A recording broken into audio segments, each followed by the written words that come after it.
Hasil apa saya kira kinerja BNI di tengah situasi yang masih belum pulih sepenuhnya menunjukkan kinerja yang meningkat sangat baik ini, ya kan? Labanya meningkatnya 75%.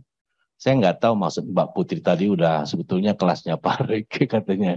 Kalau di atasnya secara struktur di bank itu di atasnya ya komisaris, tapi kan tidak operasional gitu loh. Saya nggak tahu kemana lagi gitu. Ah, oh gitu ya. Tapi jangan sebut di sini nanti Pak Royke dipanggil lagi sama saya. Dan kelihatan cerah semua ini yang datang. Karena kalau laba meningkat itu nanti Jasprot, jasa produksi, ya kan, tantiemnya direksi itu naik itu. Naik itu. Makanya saya lihat walaupun ada yang pakai masker, semua kelihatan segar yang datang ini, rombongan besar BNI. Apresiasi Pak, sekali lagi. Tapi tentu kami berharap ini apa namanya, eh, peningkatan laba yang sampai 75% itu kan dua hal. Satu di sisi biaya pencadangan yang bisa ditekan sangat turun 30 sekian persen begitu. Tentu itu sejalan dengan NPL yang juga kemudian membaik. Di sisi lain juga adanya peningkatan fee based income. Dan cost of fund-nya juga bisa ditekan lebih rendah lagi 1,4% gitu. Cuman Pak Royke saya nggak lihat di sini lending rate-nya berapa itu Pak. Iya kan? Uh, saya ingat Pak, Bapak Ibu yang dulu mungkin di awal periode 2014-2019 lalu saya ada juga di Komisi 11. Kita waktu itu Komisi 11 ingin apa namanya bersama perbankan waktu itu untuk mencapai suku bunga itu single digit gitu. Dan hari ini saya kira sudah di single kan, sudah berapa gitu. Tapi masih single digit, tapi masih digit agak dekat besar gitu. Kalau di perbankan itu kan ada besar, single digit besar, menengah dan di bawah gitu. Tapi masih agak di atas ini gitu Pak. Saya nggak tahu rata-rata lending rate kita berapa di BNI, tapi berharap betul kemudian. Karena di ujung sesungguhnya, kalau saya selalu menyebut kita ini di Indonesia masih menganut rezim suku bunga tinggi. Ya kan?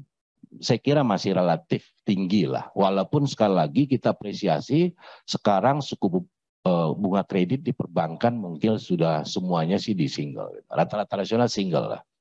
Tetapi masih di single ke atas gitu. Nah, karena itu Pak Royke, saya ingin berpesan ini Pak, minta tolong untuk kemudian dilihat lagi agar kemudian suku bunga kreditnya masih bisa ditekan dan berharap karena 2 hari ke depan pun kita dengan Bank Himbara mudah-mudahan semua Bank Himbara menunjukkan kinerja seperti BNI ini. Dan tentu boleh kita berharap dengan demikian bisa lagi menekan lending rate kita Pak.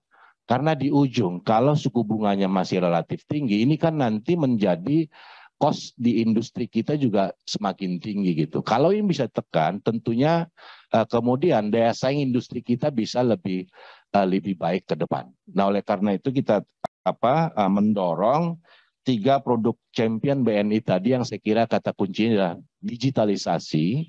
Itu bahkan ada target kasa yang lebih baik lagi ke depan gitu. Dan salah satu diantaranya juga ekspor. Ini menarik ini Pak Royke. Ini tadi semacam kolaborasi katakanlah gitu ya, ekspor UMKM dan juga kemudian diaspora. Ini bagaimana memanfaatkan diaspora kita di sana, kemudian berkontribusi mendukung UMKM yang ada di dalam negeri.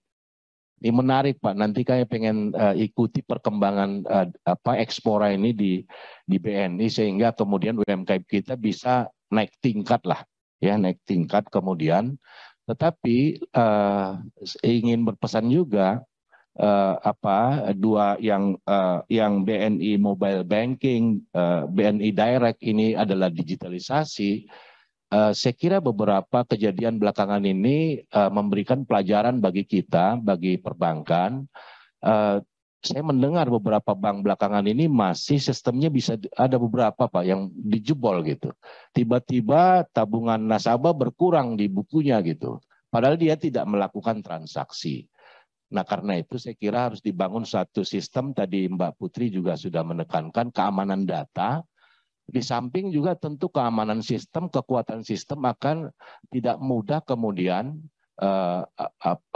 dijebol, dan yang tadi beberapa kejadian di perbankan yang orang tidak melakukan transaksi tapi kemudian simpanannya di bank bisa berkurang begitu. Saya kira ini sangat penting karena kita tahu perbankan adalah lembaga trust, sehingga itu sangat perlu dijaga untuk kemudian bisa memproteksi ya semua keandalan sistem dan keamanan datanya.